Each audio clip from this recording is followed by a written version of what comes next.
cette journée. Nous sommes le 28 octobre. J'espère que vous allez tous très bien et je suis très content de vous retrouver donc ce matin pour le cours sur toujours Moshe, le personnage vraiment, je dirais, presque énigmatique.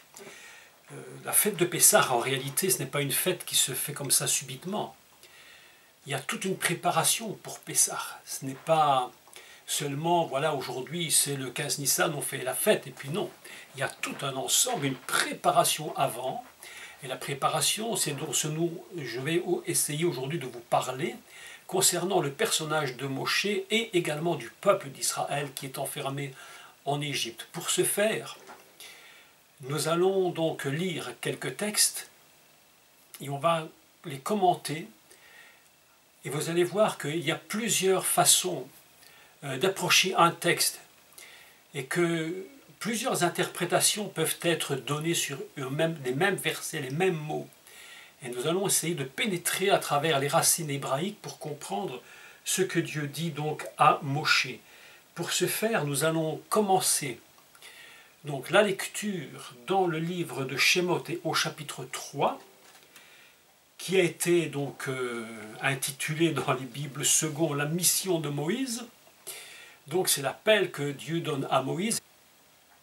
Vous vous souvenez que nous avions parlé la semaine passée et la semaine d'avant du nom de Dieu et que Dieu s'était révélé à Moïse d'une façon différente que par le passé. Évidemment, on avait déjà cité son nom, mais on avait toujours collé son nom avec une fonction. Alors que maintenant, Dieu, j'allais dire Hachem, l'Éternel, se révèle à Moshe d'une façon tout à fait, je dirais, indépendante de ce qu'il peut faire. Il est lui-même sa propre essence. C'est pourquoi les rabbins ils ont une définition intéressante. Ils disent qu'au commencement, Dieu était seul avec son nom.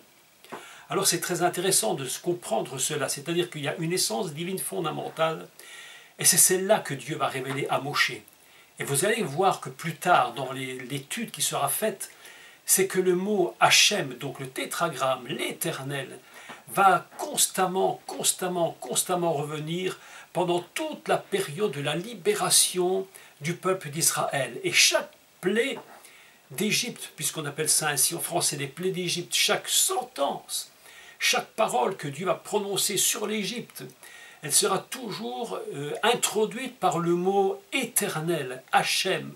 Mais lorsque Dieu dira à Moshe, tu seras Dieu pour Pharaon, il va utiliser le mot Elohim.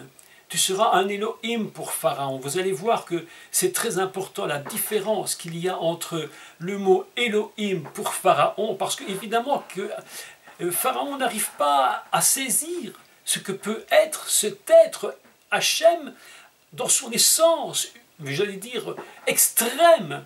Il comprend, il a une relation, il peut saisir quelque chose de terrestre, une relation de Dieu par rapport à la création, mais c'est tellement compliqué de comprendre par rapport à l'essence divine elle-même.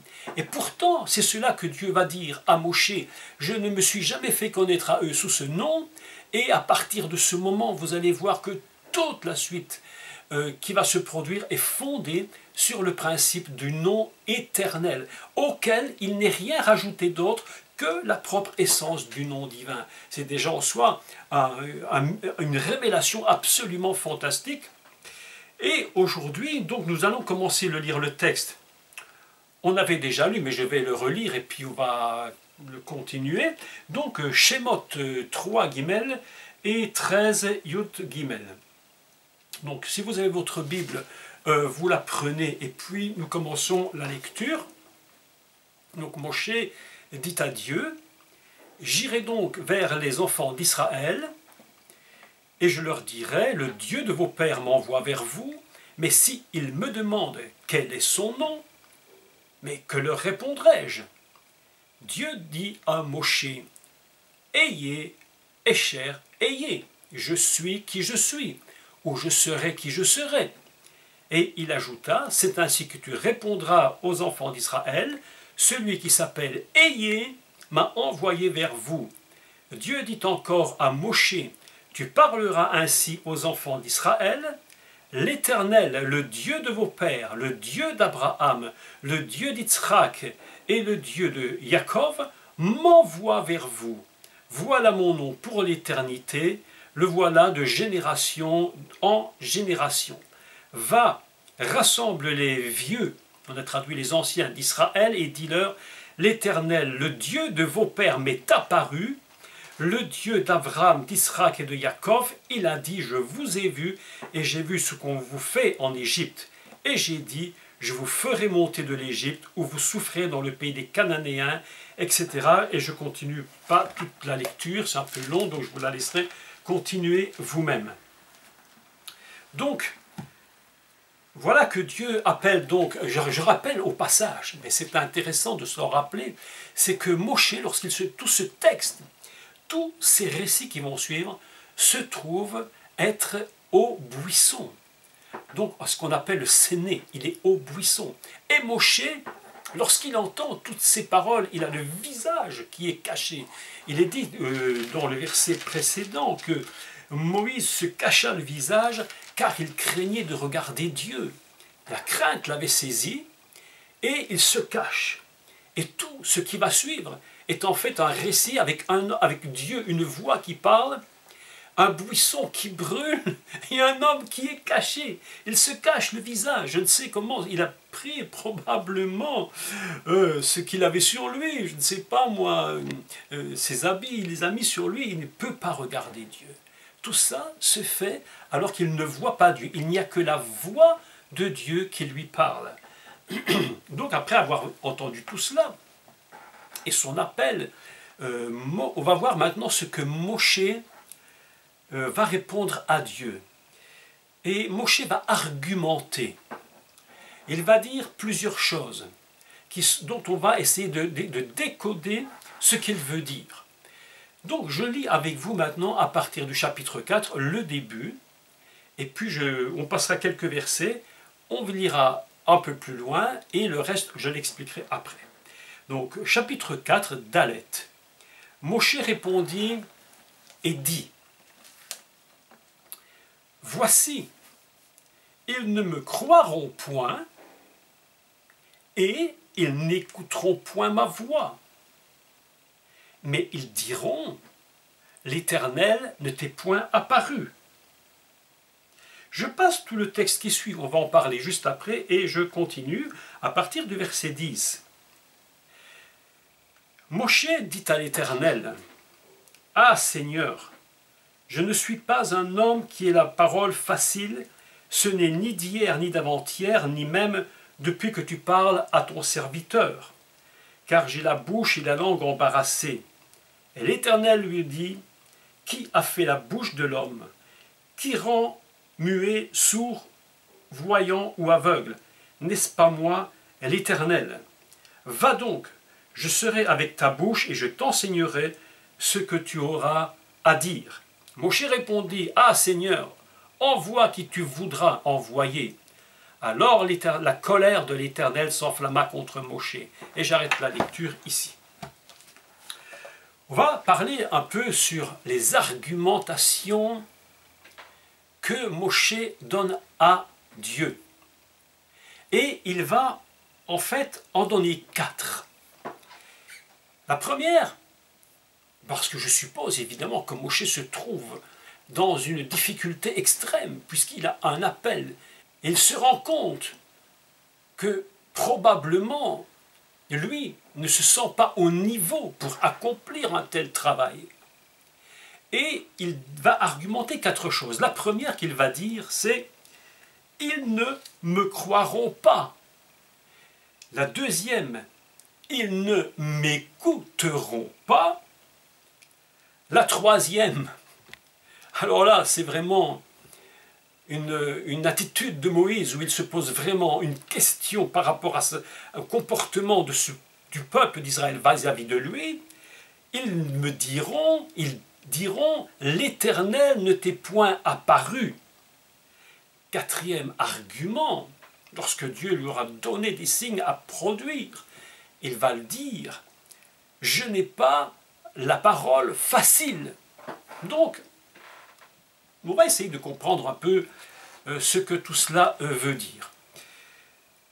Ils ne me croiront pas, ils ne m'écouteront pas.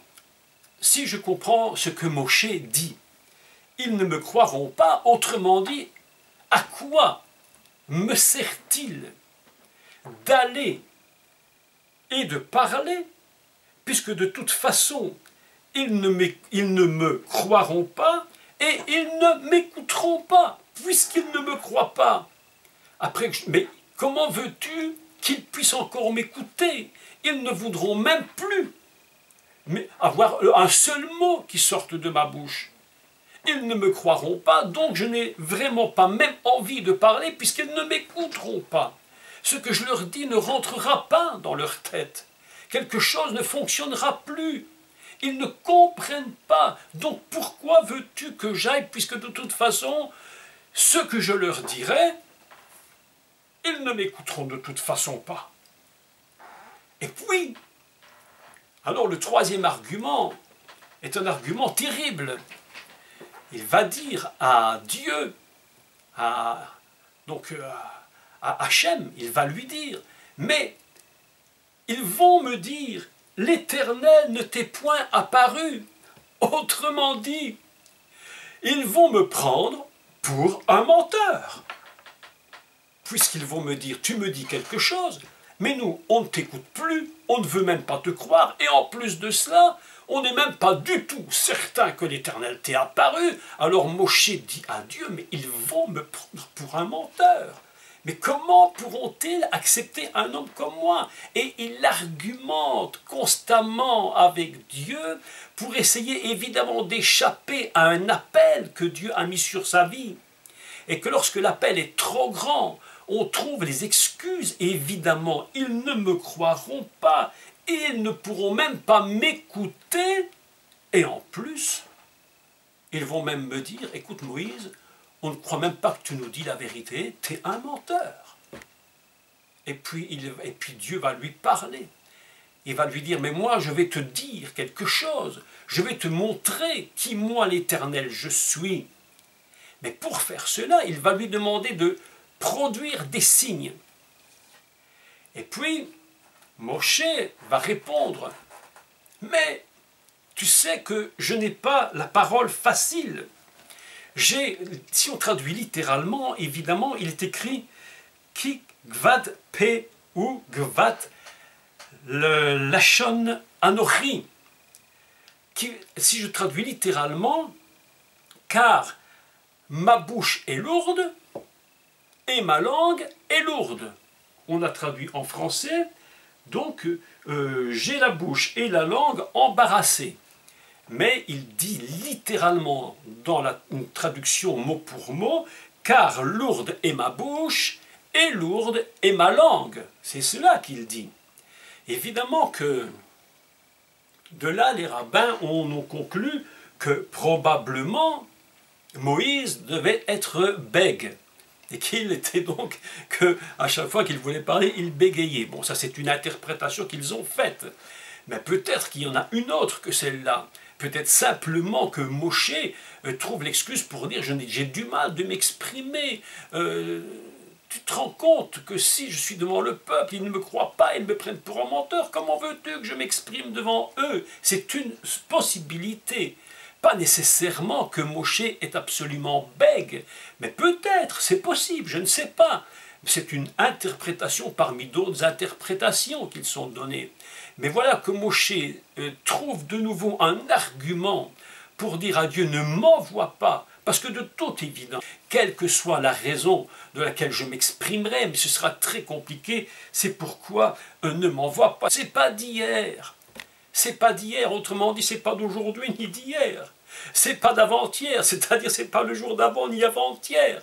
Et c'est pas non plus depuis que tu me parles, tu le sais. Tu le sais comment j'ai la difficulté de m'exprimer. Là-dessus, Dieu intervient. Et il va lui dire 4 choses très intéressantes. La première qu'il va lui dire, il va lui dire « Qui a placé la bouche pour la dame ?» Voilà un texte intéressant. Qui a mis la bouche pour Adam? Est-ce que tu es responsable seulement toi, de pouvoir t'exprimer. Qui a placé la bouche pour la dame? Écoutez le texte parce qu'il devient intéressant. À partir de ce moment-ci, vraiment, Dieu va lui parler et va lui dire 4 choses. Qui a placé la bouche pour la dame? Il va dire qui rend muet, qui rend sourd, qui rend clairvoyant, puisque le terme ici c'est vraiment de la clairvoyance, et puis qui rend aveugle. Alors, évidemment que la première fois qu'on lit un texte comme celui-là, la première chose qu'on peut se poser comme question, ou plutôt la première lecture qu'on fait, la plus habituelle, c'est que Dieu, Hachem, est en train de lui dire, écoute, moi je suis le responsable, si quelqu'un est sourd, c'est moi qui l'ai rendu sourd, s'il est muet, c'est moi qui l'ai rendu muet, s'il est clairvoyant, c'est moi qui l'ai rendu clairvoyant, etc. Bon, donc ça c'est la première lecture, ce qui me paraît assez étrange, parce que si Dieu rend les gens muets ou sourds, qu'il en est le seul responsable, je me dis, quel Dieu, terrible. Alors pour quelle raison, si Dieu rend les gens muets parce qu'il sait qu'il veut les rendre muets ou aveugles, pour quelle raison Dieu va-t-il permettre plus tard au Mashiach de prier pour les sourds, pour les aveugles? Si c'est lui qui rend sourds, ils sont sourds. Donc on voit qu'à travers cette explication, à travers ces 4 mots de Dieu, il y a une autre explication. Rachi nous donne des explications selon son raisonnement. Je voudrais aujourd'hui donner aussi 4 raisonnements par rapport à ces 4 paroles que Hachem a données à Moshe. Voilà qu'il lui dit « Je n'ai pas la bouche facile ». Tu sais que c'est très compliqué pour moi. Dieu lui répond, mais ne t'inquiète pas, de toute façon, c'est moi qui ai fait la bouche de la dame. Tu n'es pas responsable de ça, c'est moi, l'Éternel, qui ai fait la bouche. Et puis il lui dit, et qui? Alors je vais le relire, qui rend muet? Muet pourquoi? Si on fait un raisonnement par rapport à ce que Moshe pense de lui et pense du peuple d'Israël, il se dit en lui-même, mais ce peuple-là ne comprendra rien. Ce peuple-là ne comprendra pas. Ce peuple-là va me contredire. Mais ça, c'est ce que lui pense. Peut-être que quelque chose va se produire par rapport à cela. Peut-être Moïse n'a-t-il pas tout à fait tort. Puisque plus loin, nous allons voir que au chapitre 4 toujours, et au verset 29, il est dit que Moshe et Aaron poursuivirent leur chemin et ils assemblèrent tous les anciens des enfants d'Israël. Aaron rapporta toutes les paroles que l'Éternel avait dites à Moshe et il exécuta les signes aux yeux du peuple et le peuple crut. Donc il y a probablement que le peuple s'est posé des questions. Mais néanmoins, il y a une autre lecture que l'on peut faire de ce texte. Et la lecture, c'est celle-ci. Qui rend muet? Toi, tu te poses des questions par rapport au peuple.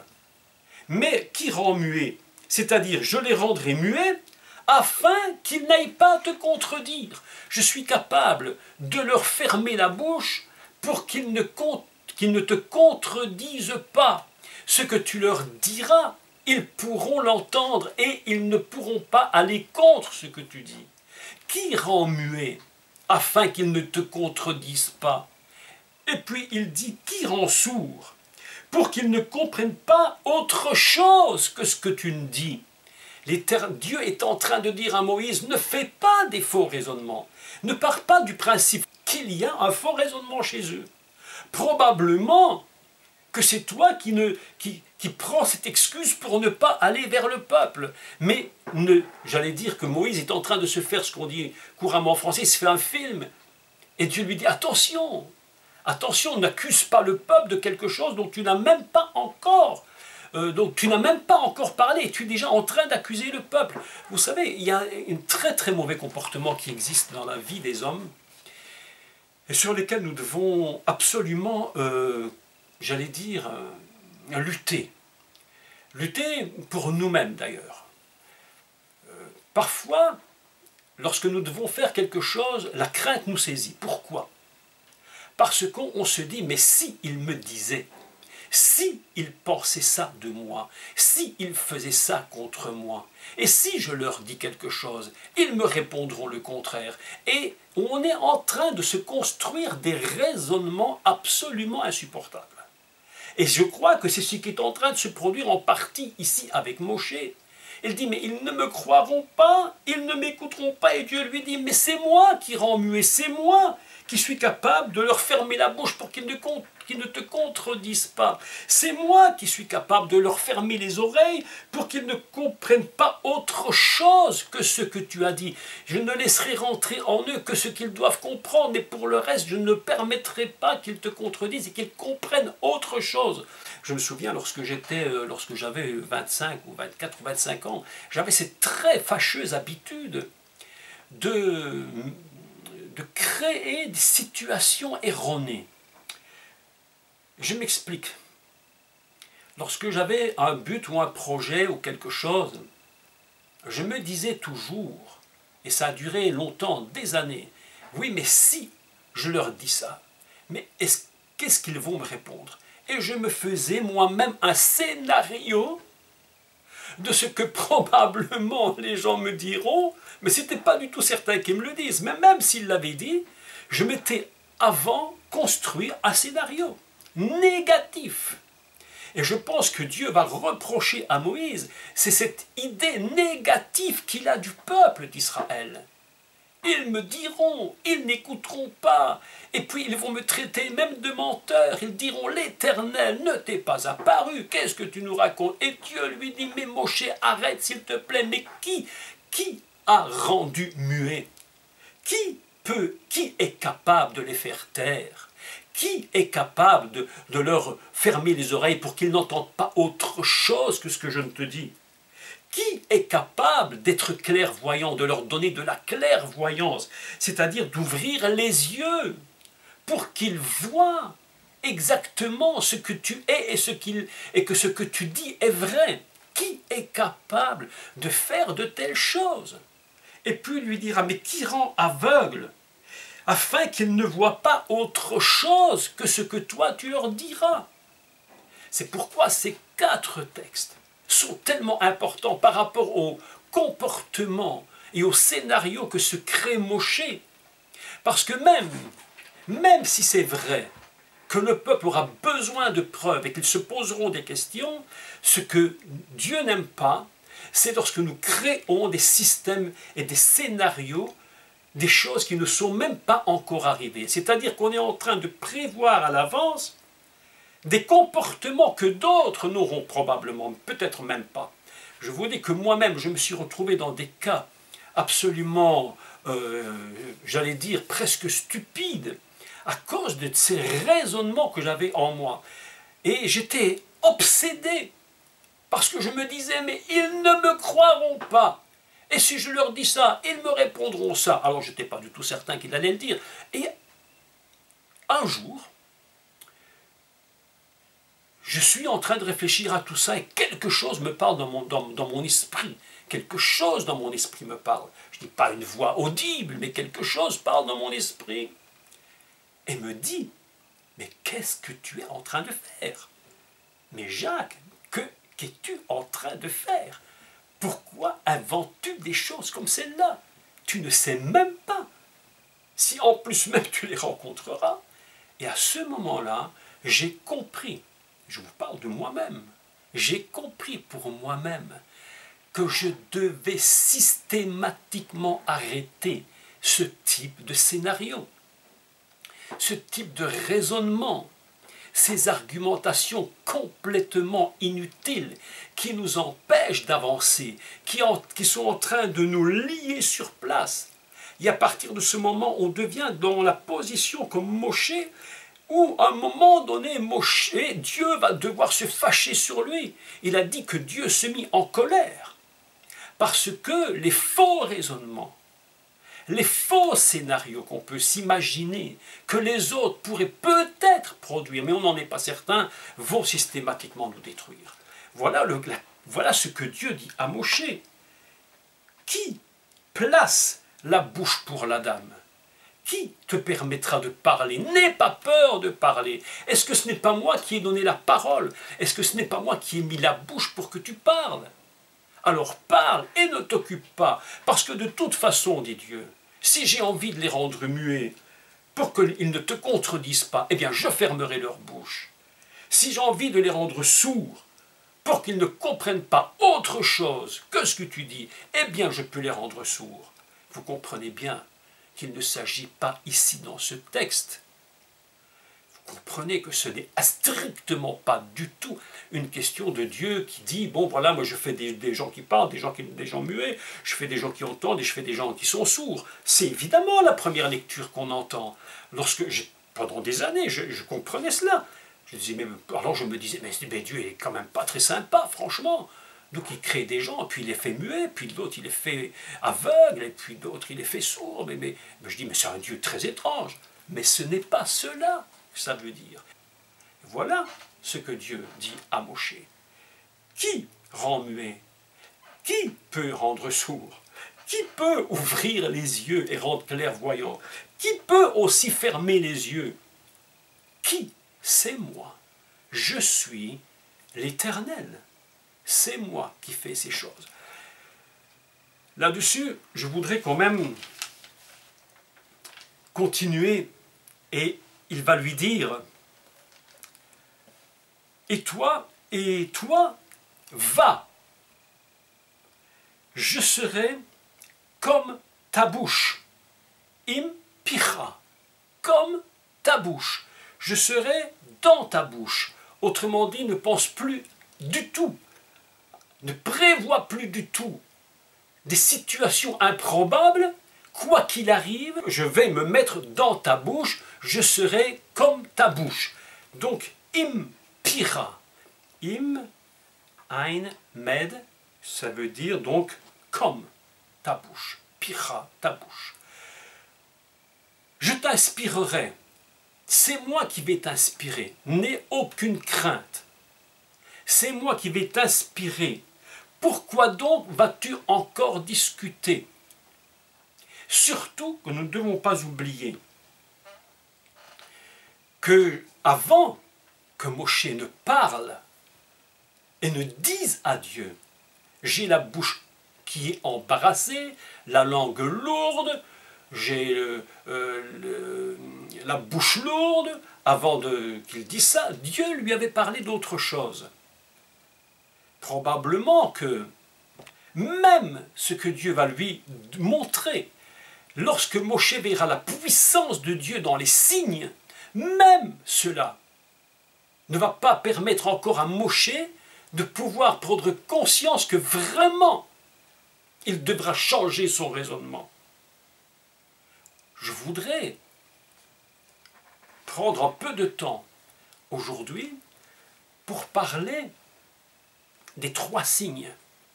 Parce qu'en réalité, Dieu va demander 3 signes à Moshe. On va prendre notre Bible, dans Shemot, toujours, chapitre 4, et nous allons lire les signes. L'apparence, évidemment, c'est que nous en lisons 2. Le premier, c'est le bâton qui devient serpent. Le deuxième, c'est la main qui devient lépreuse. Mais il y en a un troisième. Donc on va commencer la lecture et je vais parler des 3 signes. Shemot est au chapitre 4, Dalet, et au verset 2, Bet. Et nous allons réfléchir à ce que représente le premier signe. Si vous avez votre Bible, on la prend et on lit. L'Éternel lui dit, « Qu'y a-t-il dans ta main ?» Il répondit, « Un bâton. » L'Éternel dit, « Jette-le par terre. » Moshe le jeta par terre, et il devint un serpent. Moïse fouillait devant lui. L'Éternel dit à Moshe, « Étends ta main et saisis-le par la queue. » Il étendit la main et le saisit. Et le serpent redevint un bâton dans la paume de sa main. on va arrêter la lecture ici. On va, premièrement, prendre le mot bâton. En hébreu, le mot bâton, il y a plusieurs mots pour dire bâton. Il y a makel, et ici, le mot utilisé, c'est le mot maté, un bâton. Mais ce n'est pas un mot seulement qui veut dire bâton. C'est un mot qui signifie, si vous dites mita, vous allez voir que l'essence du mot bâton ici va avoir une résonance particulière pendant tout le récit qui va suivre. Mita signifie cercueil. Mata signifie vers le bas, en bas. Et mouté signifie la violence. Nous avons donc un mot dont, si on retire les voyelles et qu'on ne lit que les consonnes, la racine a donc ses sens différents. Bâton, cercueil, donc image de mort, en bas, quelque chose qui frappe vers le bas, et la violence. Toute l'histoire qui va suivre par rapport à ce récit avec lequel Dieu va dire à Moshe « Prends ton bâton » sera un instrument qui va de jugement. C'est avec ce bâton que Dieu va permettre le jugement, même lorsque le bâton va frapper la mer pour ouvrir les eaux de la mer, il y aura évidemment un salut pour Israël, un jugement contre l'Égypte. À chaque fois que le bâton sera pris, et nous allons le lire, nous allons constater qu'il y a toujours un jugement qui est en rapport avec ce bâton, avec ce mot. Il jette le bâton, et au moment où il le jette, la Bible nous dit qu'il devient un serpent. Par contre, lorsqu'il sera devant Pharaon et qu'il va jeter le bâton, le mot ne sera plus Nachash, c'est-à-dire un autre mot qui signifie serpent, mais également dragon, qui signifie un animal de mythologie, quelque chose qui est très très reconnaissable pour l'Égyptien, très reconnaissable pour Pharaon, très reconnaissable pour ses magiciens. D'ailleurs, eux-mêmes, lorsqu'ils jettent leur bâton, c'est ce même mot qui va revenir. Voilà que Moshe va jeter son bâton qui devient un Nachash. Les signes, premièrement, sont pour Moshe. Et puis, il va lui dire que ces signes, il les fera pour Israël. Si par hasard, il ne le croyait pas, il dit « tu referas les signes devant eux ». Et c'est ce que nous avons lu tantôt, dans les versets 30 du chapitre 4, il dit qu'ils ont fait les signes devant le peuple d'Israël, devant les enfants d'Israël et les anciens, et ils ont cru. Donc il y a tout un symbole par rapport au Nachash. Ce Nachash, évidemment, c'est la première fois qu'on le trouve dans le livre de Bereshit, c'est lorsqu'il vient et qu'il va tenter Isha et la faire tomber dans un piège. Donc, ce serpent a, je vais dire, 3 significations. La première, c'est que Dieu va lui dire, écoute Moshe, le serpent c'est ton bâton. Il est devenu serpent, autrement dit, toi-même, tu as un peu une attitude, tu as une attitude comme ce serpent. Tu es partagé, tu es un homme qui partage. Tu crois quelque chose, et d'un autre côté, tu me fais sentir le contraire. Tu es en train d'avoir un comportement partagé. Autrement dit, lorsqu'il voit le serpent, quelque chose en Moïse est en train de se produire. Comment moi, avec mon bâton, je suis capable de produire un serpent? Pour Moïse, ça pose véritablement une question. Est-ce que moi-même, je n'ai pas un comportement comme le sien? Est-ce qu'il ne faut pas évidemment qu'il change ce comportement? C'est pourquoi Dieu va intervenir. Et Dieu va essayer de lui changer ses raisonnements en lui disant, mais s'il te plaît, arrête. Deuxième chose, et ici, on va lire le texte est tout à fait surprenant. C'est que lorsque Dieu va dire à Moshe, jette ton bâton, et puis il va lui dire, saisis-le par la queue, et il redevient, donc, saisis le serpent par la queue, et il redevient un bâton, il va lui dire, Vaya ratsek bo. Vaya ratsek bo traduit, saisis-le avec ta main. Vous allez constater, si vous avez eu la curiosité de lire le texte en hébreu, que Vayaratsek, c'est un mot qu'on retrouve pendant toute la suite du texte. Pendant les 10 plaies qui vont suivre. Il est dit de Paro, de Pharaon, exactement la même chose. On a dit qu'il était en train d'endurcir son cœur. Mais en réalité, on peut lire le verbe Ratsek, on peut le lire qu'il était rendu insensible. Il n'y avait plus, si vous voulez, un cœur qui avait de la souplesse. Pharaon était insensible. Vous allez voir que plus tard, dans le texte, il y a 2 expressions qui parlent de l'attitude de Pharaon.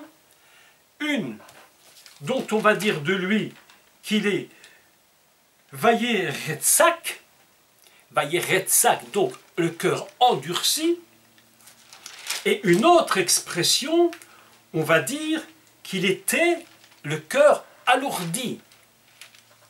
Autrement dit, voilà un texte surprenant, parce que la première fois que le verbe apparaît, c'est pour Moïse. Dieu lui dit, Vayaratsek bo, qu'on a traduit en français, et Rachi le dit comme cela, cette expression veut dire saisir avec la main. Mais on peut le lire autrement. Et on peut le lire comment? Eh bien, c'est Moïse va saisir le serpent parce qu'il n'en a plus peur. Il est devenu insensible. Sa peur va disparaître. Il faut que la peur disparaisse de Moïse. Comment peut-il aller devant Pharaon, produire les prodiges et les miracles s'il a peur? Il lui dit, jette ton bâton, et puis il va lui dire, mais maintenant, tu vas le reprendre par la queue avec ta main. Autrement dit, tu n'auras plus peur, tu vas dominer sur le serpent. Il faut que tu domines sur le serpent. N'aie aucune crainte. Et le signe que Dieu donne à Moshe, c'est justement, n'aie plus peur de ce que toi tu es. N'aie pas peur de ce que tu feras devant Pharaon et devant ses magiciens. N'aie pas peur. Tu vas le saisir. Autrement dit, Vayaratsek bo, tu n'auras plus peur en toi-même. Tu n'auras plus, tu seras rendu insensible en toi-même contre ce serpent. N'aie pas peur de lui. Prends-le, saisis-le. Il faut que tu domines sur cette crainte. Ce qui fait reculer, évidemment, Moïse, c'est la peur de ce qu'il peut se produire. C'est pourquoi Dieu lui donne un signe. Et lui dit, jette ton serpent et regarde. Et puis il va lui dire, regarde maintenant, saisis-le, domine sur ta peur. Troisième chose, nous nous souvenons de l'importance de maîtriser le serpent. Dans Bereshit 3,15, il a dit que tu lui écraseras la tête. Il essaiera de te mordre, mais tu lui écraseras la tête. C'est exactement ce qui est en train de se produire. C'est exactement ce qui va se produire. Paro, le pharaon, dont le symbole, je dirais la divinité pharaonique, je dirais la plus importante pour l'Égypte et pour Pharaon, c'est le serpent. Vous avez vu que toujours sur les coiffes des pharaons, il y a toujours le cobra. la divinité doit absolument être contrôlée. Lorsque Moshe se trouve devant Pharaon, il faudra qu'il s'attaque à sa divinité. Vous savez que lorsque Dieu touche un ennemi, il touche à sa divinité. Et nous avons vu ça, si vous vous rappelez ce que j'avais enseigné sur Yosef, c'était le même principe. Lorsqu'il va aller vers l'eau, et que Yosef va parler au Pharaon, donc à son époque, il va aussi toucher à la divinité, qui est le Nil. Et ici, il va aussi toucher qui est le Nil, et puis il va toucher la divinité qui est le serpent. Et Dieu dit à Moshe, surtout, je veux te rendre insensible à cette peur qui est en toi. Il ne faut plus que tu aies peur, tu le saisiras et tu domineras le serpent. C'est moi qui suis avec toi. Et si le peuple a du mal de te croire, probablement que Moïse avait peut-être raison. Mais tu feras le signe pour montrer que c'est moi l'Éternel qui domine sur l'Égypte, que c'est moi qui domine sur Pharaon, et que toi, Moïse, lorsqu'ils te verront, ils verront que tu es un homme qui n'a pas la crainte. Vous savez, mes amis, je vais vous dire une vérité. Il n'y a rien de pire pour un peuple ou pour un groupe de personnes d'avoir un leader dont tu n'as pas confiance. Un leader qui n'a pas confiance en lui. Et un leader qui n'a pas confiance en lui, c'est un leader faible, c'est un leader que personne ne veut suivre. Personne ne voudra de Moïse si cet homme est dans la peur constante. Mais il faudra qu'il montre au peuple, voilà comment moi, avec la force de l'Éternel, voilà comment moi je domine sur le serpent. Et c'est exactement la même pensée que Yeshua dira plus tard à ses disciples. Parce que nous sommes évidemment dans une résurgence de la pensée de Moshe qui est transportée sur Yeshua et qui va la donner à ses disciples. Et on voit que dans le chapitre 10 de l'évangile de Luc et au verset 19, il est dit « Je vous ai donné le pouvoir de marcher sur les serpents et sur les scorpions. » Et il dit « Et rien ne pourra vous nuire. » C'est exactement les paroles que Yeshua va prendre. Il va dire à ses disciples, et là je paraphrase, mais il dit « Mais soyez comme Moïse, soyez comme Moïse. N'ayez pas peur, soyez comme insensibles à cette peur. N'ayez pas peur. Vayaratsek, prenez-les. Prenez ces serpents, prenez ces scorpions, rien ne pourra vous nuire. Lorsque nous sortons des personnes qui sont dans des difficultés, eh bien nous ne devons pas craindre. C'est ce que Dieu dit à Moshe avec le signe. Le signe sera d'abord pour toi. Et puis le signe sera aussi devant le peuple. S'ils ne te croient pas, eh bien ils verront qui tu es. Et lorsqu'ils verront qui tu es, ils sauront que tu es un homme d'autorité, un homme de foi, un homme qui ne craint pas. Va, je serai avec toi, avec ta bouche. Voilà un texte absolument fantastique. Et la parole et le texte nous dit que lorsque Moshe produit ces signes, eh bien il est dit que le peuple crut en lui. Vayamen, Vayamen haham, le peuple crut. Dans Vayamen, vous entendez Amen, qui vient de Emouna, la foi. C'est à partir de cette racine qui construit le mot foi, la Emouna, l'adhérence. Et le peuple crut. Après avoir vu un homme comme Moshe, ils ont cru. Premier signe, très important. Jette ton bâton, parce que les jugements vont tomber. Je vais faire tomber des jugements. Je vais frapper en bas. Je vais frapper la terre d'Israël. Je vais frapper avec violence. Vous savez, nous allons voir dans les semaines qui viennent les 10 plaies. Et vous allez vous rendre compte que les 10 plaies, ça dépasse tout, mais absolument tout ce qu'on peut imaginer. Ce qu'on a vu dans le film Les 10 commandements fait à Hollywood, c'est un jeu d'enfant. La réalité des 10 plaies mais dépasse toute imagination. Tu es capable de maîtriser tu es capable de contenir toute la force du serpent. Et lorsque il va se rendre devant les magiciens, eux-mêmes vont jeter leurs bâtons. Et voilà que les matés, puisque c'est ainsi qu'on les nomme, les bâtons, eh bien, c'est le bâton de Moïse qui va manger les bâtons des magiciens. C'est surprenant parce que si vous lisez ou si vous regardez le film, les 10 commandements, qu'est-ce que nous voyons? Nous voyons le serpent, le bâton de Moïse qui se change en serpent. Et c'est l'idée qu'on en a. Puis les magiciens jettent leurs bâtons, ils deviennent des serpents, et le serpent de Moshe mange les serpents des magiciens. Mais le texte hébreu ne nous dit pas ça. Il dit qu'il jeta son bâton, il devint des serpents, mais lorsqu'ils ont été mangés, il n'est plus dit que c'est le serpent, il est dit que le bâton de Moïse mangea leur bâton. C'est-à-dire que ce qui représente réellement, je vais dire, la force, la domination à travers le bâton de Moïse, c'est cette force-là qui va anéantir, qui va engloutir la force des Égyptiens. Évidemment que le texte est un peu surprenant par rapport à ce que nous avons l'habitude de croire.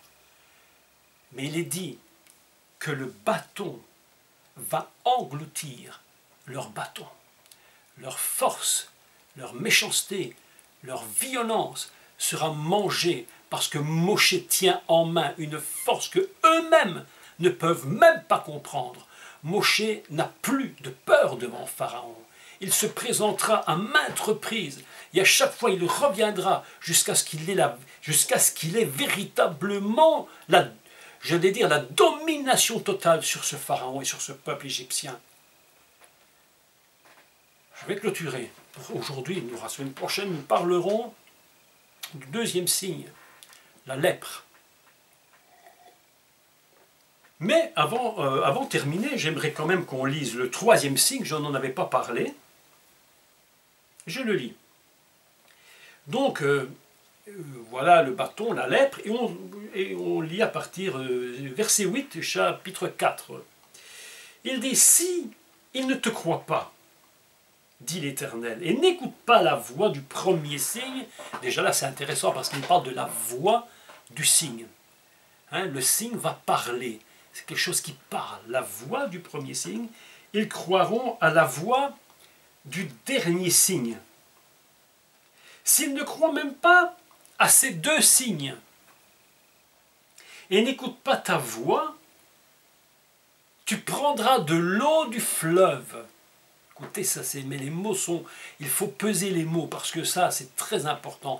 Tu prendras de l'eau du fleuve. On est dans la même idée que l'histoire de Yosef. Pharaon va au fleuve. Tu prendras de l'eau du fleuve et tu la répandras sur la terre, et l'eau que tu auras prise du fleuve deviendra du sang sur la terre. Voilà des signes quand même très surprenants. Un premier signe, un serpent. Un deuxième signe, la lèpre. Un troisième signe, du sang. C'est quand même des choses surprenantes. On aurait peut-être, se serait attendu à autre chose. Donc, ce matin, je voulais expliquer la nécessité pour Moshe d'arrêter de faire un faux raisonnement, de se créer des raisonnements qui vont l'empêcher d'avancer et de faire ce que Dieu lui demande. C'est pourquoi Dieu va lui donner des signes pour qu'il se construise véritablement. Et Moshe a besoin d'être construit. Il a besoin de comprendre qu'il est capable d'aller et de ne pas craindre ce qui va se produire.